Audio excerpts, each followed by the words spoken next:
Bem, vamos falar sobre o sofrimento humano, ou sobre a questão que é conhecida como o mal no mundo, que se resume em por que existe sofrimento e por que existe o mal no mundo. Isso envolve também o chamado paradoxo de Epicuro. Epicuro foi um filósofo da antiguidade que desenvolveu um sistema filosófico esquisito. A metafísica dele era muito estranha, mas a metafísica dele só servia para levar os indivíduos a viver de uma certa forma. Ou seja, era uma filosofia com finalidades éticas. Éticas no sentido de fazer com que o indivíduo viva de uma determinada maneira. A pergunta central da ética é essa: como que eu devo viver? E o Epicuro fala, você deve viver da forma X. Mas por que eu devo viver da forma X? Porque o mundo é assim. Aí ele explicava como era o mundo. A explicação dele de como era o mundo não vale nada, mas essa explicação servia apenas para impulsionar o indivíduo a ter um determinado tipo de vida. Mas vamos deixar o Epicuro para lá, a não ser o paradoxo dele, que ele diz o seguinte: ou Deus é bom ou Deus é onipotente. Não pode ser as duas coisas ao mesmo tempo, por causa do sofrimento no mundo. Porque se ele é bom e onipotente, ele acabaria com o sofrimento no mundo. Mas nós olhamos para o mundo e vemos que tem sofrimento. Então Deus, se for bom, não tem capacidade para acabar com o sofrimento do mundo. Nesse caso, ele não é onipotente. E se Deus é onipotente, tem capacidade de acabar com o mal no mundo e não faz isso, então Deus é mau. Então não tem como Deus ser bom e onipotente ao mesmo tempo. Essa questão eu já vi muita gente dizendo que ela não tem como ser respondida, que é irrefutável. Eu não vejo nada de irrefutável nela. Então, vamos falar do sofrimento humano. Por que existe sofrimento no mundo? Bem, por curiosidade, essa questão central do budismo, né? A primeira nobre verdade do budismo é que sofrimento existe. Não adianta fazer vista grossa para o sofrimento. Em segundo, a causa do sofrimento é o apego. Sabendo a causa, é só remover a causa. A segunda nobre verdade, a causa do sofrimento é o apego. Sabendo qual é a causa, é só remover a causa que o efeito também é removido. Ou seja, aí vem a terceira nobre verdade. Então é só acabar com o apego que o sofrimento desaparece. E aí vem a quarta nobre verdade. Como acabar com o apego? Aí tem toda uma metodologia complicada, que leva anos para ser desenvolvida através da meditação e etc. Mas o budismo é uma coisa fina, né? É uma religião interessantíssima, com reflexões muito profundas. Mas voltando à questão do sofrimento no mundo ocidental, pelo que eu posso perceber, a questão do sofrimento é a seguinte: a pessoa que sofre, ela quer parar de sofrer, ela não quer uma explicação. Não adianta você dar uma explicação para ela extremamente convincente de por que existe o sofrimento do mundo. Ela não quer saber disso, ela quer parar de sofrer. É como se um sujeito estivesse se afogando, aí você chega para ele e explica: olha, você está afogando pelo seguinte, seu corpo é mais pesado que a água, você não sabe nadar direito, você está engolindo água, então você vai acabar afundando, morrendo afogado. É grande porcaria, né? A pessoa que está afogando é aquela que é uma boia, ela não quer uma explicação. É uma parábola budista assim também, que um rei toma uma flechada envenenada. Quando ele já cai no chão com a flechada envenenada, os súditos do rei já providenciam tudo. Chame o médico para tirar a flecha, chame o pessoal com todo tipo de substâncias para combater o veneno e aplicar para o rei ficar vivo. Aí o rei fala o seguinte: não, não quero isso não, gente. Eu quero saber, primeiro, quem que atirou essa flecha? Segundo, por que que ele atirou essa flecha? Terceiro, o veneno é feito do quê? Depois que eu tiver essas respostas, aí vocês podem tirar a flecha. Bem, moral da história, o rei morre. Não dá tempo. Então, o rei que recebe uma flechada envenenada, ele precisa de retirar a flecha o mais rápido possível e tomar o antídoto do veneno o mais rápido possível. Ele não precisa de uma explicação. Isso o Buda queria dizer o seguinte: não adianta ficar pensando por que que existe o sofrimento no mundo. Você perde tempo, gente. A gente tem que fazer alguma coisa para parar de sofrer. Bem, esse é o pensamento do Buda, né? E tem razão, assim, o ser humano quer parar de sofrer. Vamos supor, o sujeito está sofrendo uma quantidade, aí Deus aparece para ele e fala o seguinte: olha, eu vou te dar duas alternativas. Uma, eu te explico por que você está sofrendo, mas você vai continuar sofrendo. A segunda, eu não vou te explicar nada, mas você vai deixar de sofrer. Qual que o indivíduo escolhe? Bem, então, ele deixa de sofrer, ele prefere deixar de sofrer. Está certo que quando não tem como a pessoa deixar de sofrer, uma explicação às vezes quebra o galho, né? Acho que todo mundo já passou por isso. Todo mundo já passou por situações que a gente está passando muito mal e não sabe por quê. Aí o médico chega e fala assim: ah, isso aí é um problema na membrana tal, que foi inflamada, daqui a pouco melhora. Aí o sujeito fica tranquilo, ele já sabe o que ele tem, ele já sabe o tratamento que ele vai fazer, melhora um pouco. O Nietzsche mesmo notou, Nietzsche é um filósofo alemão, viveu no século XIX, ele notou que muitas vezes o ser humano que sofre, quando recebe uma explicação de por que ele está sofrendo, ele fica, só ameniza um pouco o sofrimento dele. Mas ameniza um pouco, o que a pessoa quer mesmo é deixar de sofrer. Então não adianta alguém chegar e dar a explicação definitiva de por que que o sofrimento existe, extremamente convincente, com provas científicas. Não adianta. O sujeito quer deixar de sofrer, não quer uma explicação. Então, aí já tem um problema, né? Um cristão pode explicar por que que existe o sofrimento no mundo, mas ninguém vai querer saber disso. A pessoa vai querer simplesmente deixar de sofrer. Então, isso aí já é um problema. Agora, deixar de sofrer é uma coisa, explicar o sofrimento é outra. Agora, explicando o sofrimento, levando em consideração que Deus é bom e onipotente. Bem,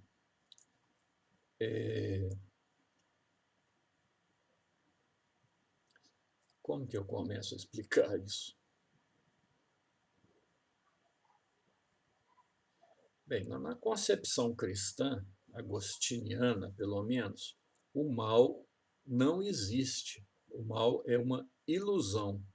Com isso, o sofrimento também é uma ilusão. De certa forma, se aproxima do budismo, né? O que existe é apenas o bem. O mal é a ausência do bem, assim como as trevas é a ausência da luz. O frio é a ausência do calor. Não existe uma substância chamada o frio, existe uma substância chamada o calor. Na ausência do calor aparece o frio, mas o frio não é uma substância. A substância é aquilo que existe de fato. Da mesma forma, não existe uma substância chamada a escuridão. O que existe é a luz. Quando a luz falta, aparece a escuridão, mas a escuridão é a falta da luz, não é uma substância própria. E da mesma forma, o frio. Não existe uma substância chamada frio, existe uma substância chamada calor. Na ausência do calor, o frio aparece. O frio não existe. O que existe mesmo é o calor, a luz e o bem. O mal é a ausência do bem. Bem, isso aí tudo muito bonito, muito bem explicado, mas o ser humano morre de frio. Se ele ficar no frio, se ele ficar na ausência do calor, ele morre de frio. Se ele ficar na ausência de luz, ele tropeça nos objetos e se machuca todo. E se ele ficar na ausência do bem, ele sofre. Então, dizer que essas coisas não existem, que o mal é a ausência do bem, é uma explicação verdadeira, convincente, só que não resolve o problema do sofrimento do ser humano, porque mesmo o mal sendo a ausência do bem, o ser humano sofre a si mesmo. Bem, tem a resposta do pecado original. Deus criou o mundo e viu que aquilo ali era bom, muito bom. Aí o merda do ser humano faz besteira, né? Quando ele faz besteira, ele é expulso do paraíso. Ou seja, é expulso da nossa pátria verdadeira, que é a pátria da felicidade eterna. Se bem que há divergência sobre a concepção do paraíso. E aí acontece o pecado original. O que é o pecado original? Existe uma diferença no pensamento cristão, judaico, católico, evangélico, muçulmano. Para os judeus e para os muçulmanos não existe o pecado original, existe o pecado de Adão. Adão fez besteira, o problema é dele. Agora, cada um de nós fazemos nossas besteiras e aí o problema é nosso. A ideia de pecado original ela está no cristianismo. É uma ideia, se não me engano, principalmente agostiniana. Foi ele que desenvolveu. Bem, se não me engano, foi Santo Agostinho que desenvolveu bem essa ideia. Agora, o que é o pecado original? Na tradição evangélica, na maioria do pensamento evangélico, se diz que o pecado original avacalhou a realidade por completo. O ser humano está completamente perdido, está mergulhado na escuridão, mergulhado no sofrimento, e isso é tudo uma porcaria. A única forma de se salvar é com a graça de Cristo. A Igreja Católica ela pensa um pouco diferente. Ela acredita que o mundo é bom sim, só que o pecado original desorganizou o ser humano. Desorganizou significa o seguinte, né? Vamos dar um exemplo aqui. O mandamento não desejar a mulher do próximo. Desejar uma mulher é uma coisa muito boa, muito saudável. Deus adora quando o ser humano deseja uma mulher. Mas desejar a mulher do próximo, aí já é uma desordem. É uma paixão desordenada. Santo Inácio de Loyola vai usar muito esse termo, paixão desordenada. E sentir raiva é ruim? Sentir ódio é ruim? Não, sentir ódio é muito bom. Está de parabéns quem sente ódio. Mas sentir ódio do mal, isso aí é bom. Mas sentir ódio daquilo que é bom, aí é uma paixão desordenada, né? Assim, não matar. Matar é bom? Não, matar pode ser bom. Em legítima defesa, matar é bom. Matar um assassino que vai matar outras pessoas pode ser uma coisa boa. Matar um inocente, aí já não é bom mais. Aí é uma paixão desordenada. A pessoa querer matar inocentes é uma paixão desordenada. Querer fazer sexo é uma coisa boa, uma coisa excelente, muito boa. Deus acha isso uma beleza e fica alegríssimo quando o ser humano faz sexo. Mas quando faz sexo com a mulher, quando faz sexo com a criança, aí já está uma coisa esquisita, mesmo, uma paixão desordenada. Então, os seres humanos têm paixões desordenadas. Mas a desordem não vem apenas no ser humano, né? O pecado original atingiu o mundo inteiro. E por isso o mundo está desordenado. Teria que estar ordenado de uma forma adequada para o ser humano ter uma vida adequada, ou uma vida sem sofrimento. E foi para isso que Jesus Cristo morreu, para acabar com essa desordem humana. Mas como acaba com essa desordem humana? Bem, aí você tem que ser batizado, porque o batismo limpa do pecado original e a partir daquele momento viver de acordo com a vontade de Cristo. E aí já nasce um problema, né? Como que alguém vai viver de acordo com a vontade de Cristo? Tem que saber o que Cristo está querendo, vai ter que ter uma relação íntima com ele. Agora, um detalhe importante é que a vida do ser humano é participação na vida divina. E o que isso significa? Cristo está crucificado. Ele teve um período da história que ele veio como ser humano, foi crucificado, depois foi retirado da cruz e aí ressuscitou e foi para o céu. Então esse é um período da história de Cristo. A crucificação, que tem uma dimensão simbólica, uma história que tem uma dimensão simbólica. No período histórico, isso aconteceu num determinado período de tempo. Agora, na dimensão simbólica, Cristo está na cruz até hoje. Cristo está sofrendo até hoje. O Deus cristão é um Deus esquisito, é um Deus que sofre.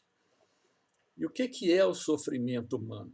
O sofrimento humano que não tinha nenhum sentido, não tinha nenhuma razão para existir, e que só existia por causa da teimosia humana, por causa do pecado humano, ele passa a ter um sentido no cristianismo. O sofrimento humano é participação no sofrimento divino. Ou seja, a pessoa que sofre está sofrendo em Cristo. Por isso, quando alguém chega e fala assim, onde que está Deus nesse momento de sofrimento? É o único lugar que ele podia estar, ele está sofrendo. Tem até uma história famosa que o sujeito está enforcado, uma criança inocente está sendo enforcada num campo de concentração. Aí um sujeito passa, vê aquilo e fala revoltado, onde que está Deus nesse momento? A resposta é muito simples, ele está morrendo enforcado junto com o menino.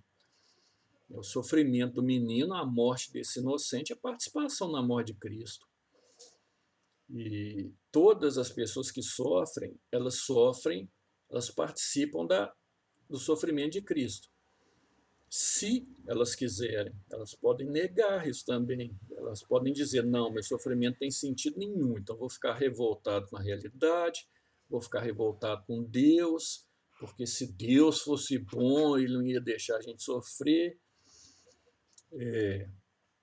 Como se Deus fosse uma espécie de personal de coach, né?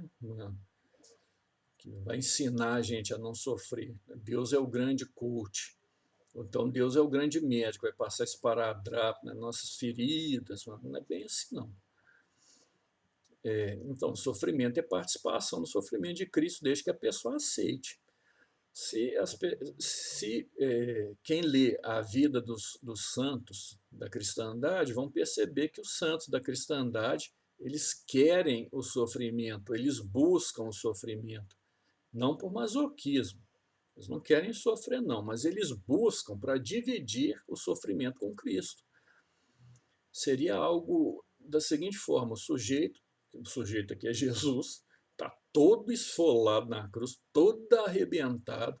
Quando alguém resolve, por misericórdia, dividir o seu sofrimento com o sofrimento de Cristo, é como se ele pudesse tirar assim um espinho da testa de Cristo. Cristo tem uma coroa de espinho, lá tem milhares de espinhos.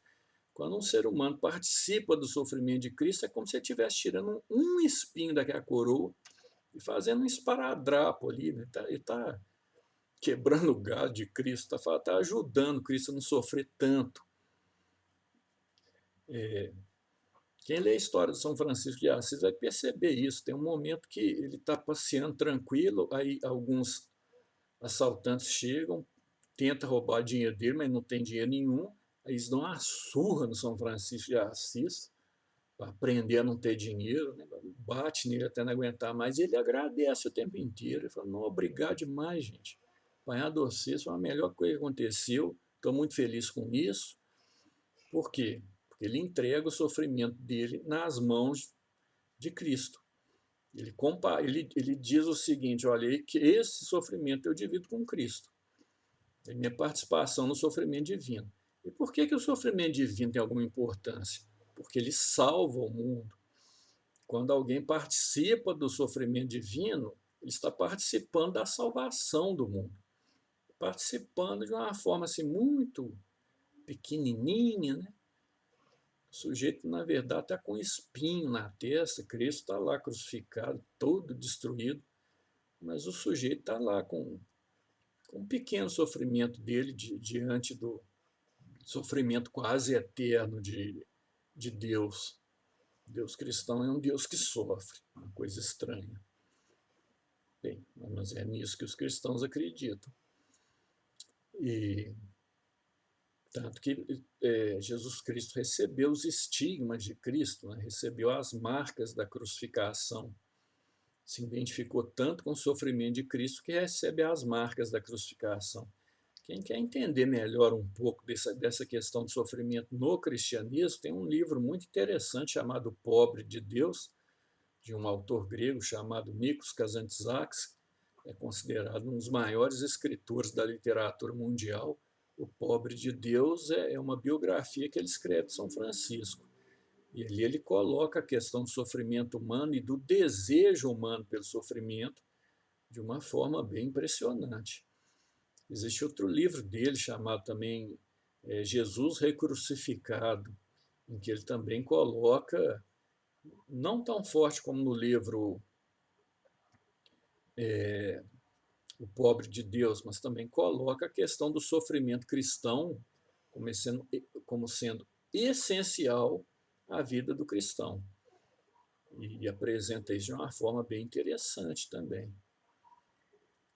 Ou então o livro A Última Tentação de Cristo, que foi feito um filme também chamado A Última Tentação de Cristo, que também mostra isso de forma interessante. Mas o melhor deles é O Pobre de Deus.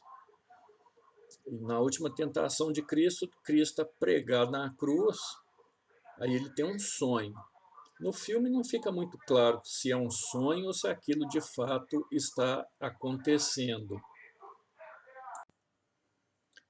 Tive que pausar o vídeo aqui, porque tinha um sujeito vendendo sorvete aí, não tem condição não, gritando aqui na janela. 2 bolas, R$1. 5 bolas, R$2.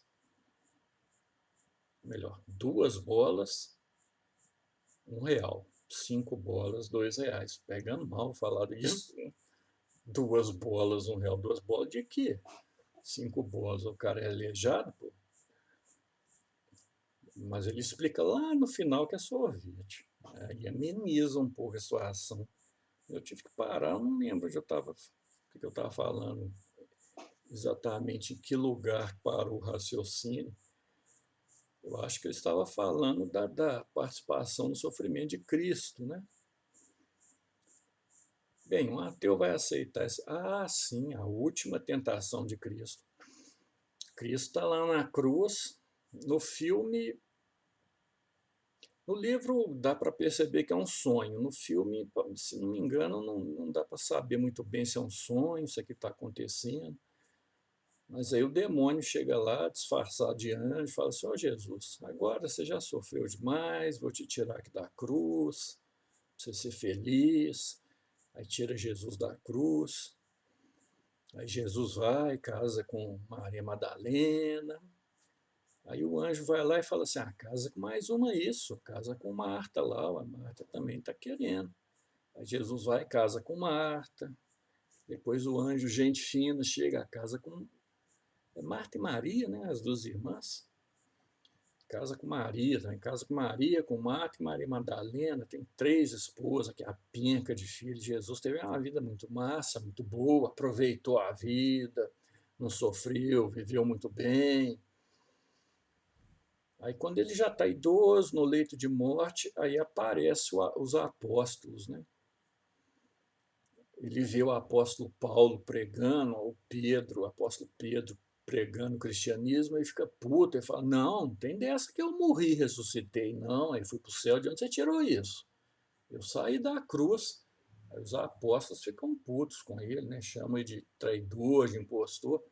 Mas aí na velhice ele está deitado lá na cama, aí Judas chega, o traidor. No filme, Jesus pede Judas para traí-lo. Jesus fala assim, olha, eu vou ter que morrer, vou ter que sofrer para salvar a humanidade. Judas vai lá com o coração na mão, né, sofrendo, e traz Jesus, a pessoa que ele amava. Né? Ele faz a parte dele. E depois Jesus foge da cruz. Judas chega e dá um torno a Jesus, coitado. Jesus está lá deitado no chão. Judas chega a dar uma bronca nele e fala: você não presta, minha não. Eu fiz minha parte, eu fui lá te trair, estou arrependido até hoje, minha consciência pesada. E você sai da cruz. É para você morrer lá para salvar a humanidade. Você sai da cruz, ninguém está salvo mais, não. É. Covardia que é essa? Você é um bundão, um cagão. Aí Jesus fica tocado com isso, né? Jesus sobe assim para orar para Deus, ele sobe no telhado, pede ao Deus, pelo amor de Deus, ele falando com Deus, né? Eu quero morrer pela humanidade, fiz besteira, me leva de volta para a cruz, pelo amor de Deus, eu fugi, eu fui um cagão, eu fui um covarde, mas quebra o galho aí, me leva de volta, eu quero morrer pela humanidade. Aí de repente ele acorda na cruz todo estourado, todo arrebentado. Aí ele olha assim, vê que ele está na cruz e fala, ainda bem que eu voltei. É bem engraçado um negócio desse, né? O cara tá tranquilo na vida dele e de repente ele aparece na cruz, fica feliz, né? Nossa, ainda bem que eu voltei. Agora eu vou poder salvar a humanidade. Tá lá sofrendo uma desgraça, mas tá feliz. Ó. Voltei, Deus quebrou meu galho. Agora eu tô feliz que nessa cruz aqui. Mas essa questão do sofrimento do cristianismo é muito forte, no cristianismo católico. Tanto que fazer penitência pela salvação dos pecadores é uma coisa comum na Igreja Católica. A penitência, que é um sofrimento que o sujeito inflige a ele mesmo, o jejum, é um sofrimento que a pessoa entrega para Cristo. Fala assim, olha, esse meu sofrimento é uma participação no seu sofrimento, que é um sofrimento que salva. Eu sei que seu sofrimento é muito superior ao meu, o seu sofrimento é infinito, que você é Deus. Mas, mas aí eu dou uma ajudazinha, né?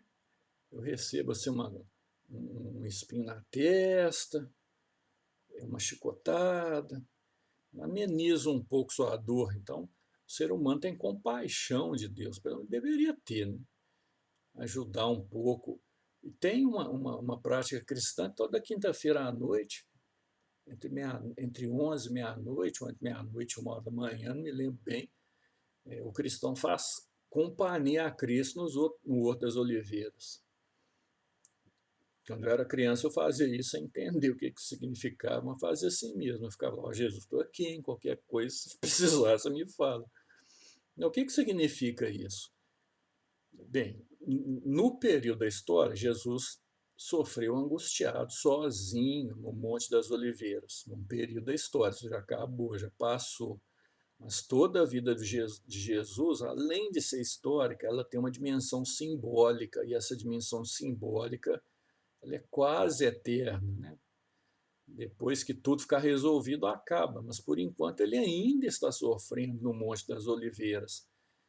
E um cristão se posicionar e ficar lá quietinho do lado dele, os discípulos ficaram dormindo, o cristão vai lá e fica acordado do lado dele, fala assim, oh, Jesus, estou aqui do seu lado, qualquer coisa eu estou aqui.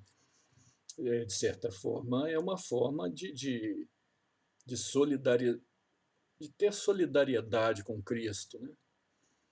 Aí um ateu pode falar assim, mas isso é muito místico, isso é muito poético. Bem, paciência, o cristão acredita nisso, o ateu não acredita. Se quer entender como um cristão pensa, vai ter que entender isso aí, mesmo não aceitando. Então, o ateu não acredita, tudo bem. Ele pensa de outro jeito, mas o cristão pensa desse jeito. O cristianismo evangélico europeu, em parte, é parecido, em parte é muito diferente. E o cristianismo latino-americano, o movimento evangélico americano nos Estados Unidos, em parte também pensa assim, mas é uma parte pequena, a grande maioria é diferente. E os evangélicos aqui no Brasil também, a grande maioria não pensa desse jeito. Agora, como que eles pensam? Aí tem que perguntar para eles, eu não sei muito bem, não. Como que eles justificam a questão do sofrimento? Justificam com a Bíblia, mas eu não sei muito bem como que é a justificativa, né? Bem, mas aí o sofrimento humano é participação do sofrimento de Cristo. Agora, pensando como um cristão, imagina só, o sofrimento humano é salvífico. E por que que ele salva? Bem, não sei por quê, mas ele salva, né? Aliás, eu sei por quê, tem uma explicação até antropológica para isso, uma explicação filosófica. Depois eu explico por que que o sofrimento salva.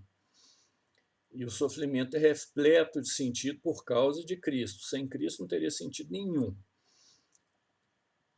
Mas não dá para explicar isso agora, não, que o vídeo vai ficar muito longo. Depois eu explico em outro vídeo por que que o sofrimento salva, quando a pessoa aceita o sofrimento.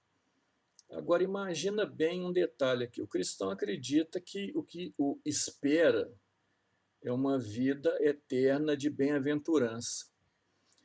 Agora, imagina, se uma pessoa nasce e sofre do dia que nasceu até 120 anos de idade. Ela não pode sofrer um minuto, são 120 anos de sofrimento. Depois que ela morre, ela tem uma eternidade de alegria. O que são 120 anos de sofrimento diante de uma eternidade de alegria? Um ateu vai dizer, mas eu não acredito nisso. Mas, bem, mas eu estou dando uma resposta cristã. Né? O que são 120 anos de sofrimento diante de uma alegria que dura a eternidade? Como Cristo falou, esse sofrimento que nós temos aqui são dores de parto. Quando o filho nasce, a mãe está sofrendo. Quando o filho nasce, aí pronto, o sofrimento passa a ficar alegre. A mesma coisa o cristão, está 120 anos sofrendo, quando ele entra na vida eterna, acabou. Aí ele fica alegre, nem se lembra mais de sofrimento. Diante da eternidade, 120 anos não são nada, 120 anos de sofrimento não são nada. Agora, imagina o seguinte, vamos supor que um sujeito, ele nasce, vive até os 100 anos, da suprema felicidade absoluta. 100 anos sem nenhum sofrimento, só felicidade na vida desse sujeito.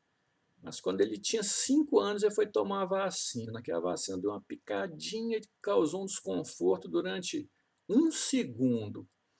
Ou seja, o sujeito na vida inteira dele teve 1 segundo de sofrimento e 100 anos de alegria. Mas depois dos 5 anos ele nunca mais parou de se revoltar contra aquele sofrimento da agulhada que durou 1 segundo, daquele pequeno incômodo que durou 1 segundo. Ele vai ficar o resto da vida de felicidade dele reclamando. Não, mas teve um período que durante 1 segundo eu senti um incômodo no braço. O que a gente faz um sujeito desse? Dá um chute na bunda dele, né? Pô, o cara tem 100 anos de alegria, vai ficar reclamando por causa de 1 segundo de incômodo no braço? Não faz o menor sentido. Você tem que dar um bico na bunda do cara. Agora, um sujeito que sofre 120 anos e depois tem uma eternidade de alegria na vida eterna, bem, os 120 anos é muito menos do que 1 segundo de agulhada para quem vive 100 anos. O sujeito que sofre 120 anos e depois fica na reclamação completa, que essa vida não presta, essa vida é sofrimento, Deus é uma bosta, Deus não faz nada de bom. Bem, diante da vida eterna, O sujeito ficar reclamando de 120 anos de sofrimento é pior, mas muito pior do que um sujeito que tem 100 anos de alegria reclamar de um segundo de desconforto no braço. É muito pior. É muito, mas é muito pior. Então, um sujeito que sabe que tem a vida eterna de alegria e felicidade, vai ficar reclamando por causa do sofrimento que vai durar alguns anos, algumas décadas, toma vergonha na cara, né? Que medo que é esse? Cristo falou, tenha coragem, eu vivencio o mundo. Eu lembro que eu tinha um professor, o padre McDowell, todo fim da aula dele terminava, né? E aí, gente, terminamos a aula então? Então é isso aí, coragem. E vamos embora para frente. Cristão tem que ser corajoso, não pode ser essa frescura. Minha casa caiu, ai meu Deus, como eu sou infeliz. Não dá não, tem que ter coragem. Agora, é claro que essa explicação vai convencer alguém? É claro que não. Porque, como que eu já disse, a pessoa que sofre, quer parar de sofrer. É evidente que se minha casa cair, eu chego aqui, minha casa cair, tudo sumiu, todo mundo morreu, é evidente que eu vou sofrer, vou ficar revoltado com Deus, vou ficar revoltado com a realidade, vou querer parar de sofrer. Chega uma hora que tem que parar com isso, né, gente? Que frescura que é essa de ficar reclamando sofrimento ad eterno, ainda colocando o sofrimento, a culpa em Deus.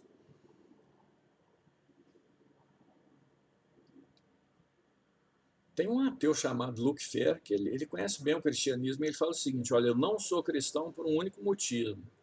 Por um único motivo, o cristianismo é bom demais para ser verdade. Eu não interessa o tanto que a gente vai sofrer nesse mundo, depois ter uma vida eterna de felicidade, não tem como ser verdade, não. Isso é bom demais para ser verdade. Então, o que dizer do sofrimento humano? Bem, o cristianismo é uma resposta mais do que satisfatória. E o cristianismo é bom demais para ser verdade. Deus queira que ele seja verdadeiro. Se um ateu não quer que o cristianismo seja verdadeiro, esse ateu está com um problema na cabeça. Não é possível.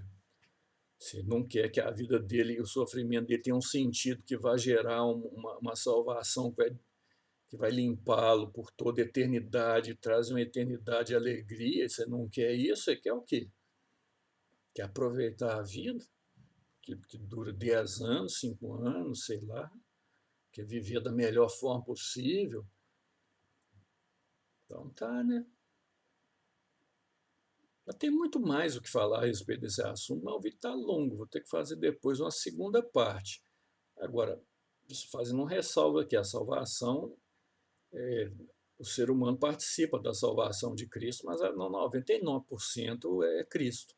Cristo que salva, só Cristo que salva. Agora, ele quer que o ser humano participe da salvação que ele proporciona. Por que ele quer? Porque ele quer. Então, se ele quer, eu não vou discutir com ele, não, que ele sabe o que faz. Porque se Deus não sabe o que faz, a gente está fudido, né?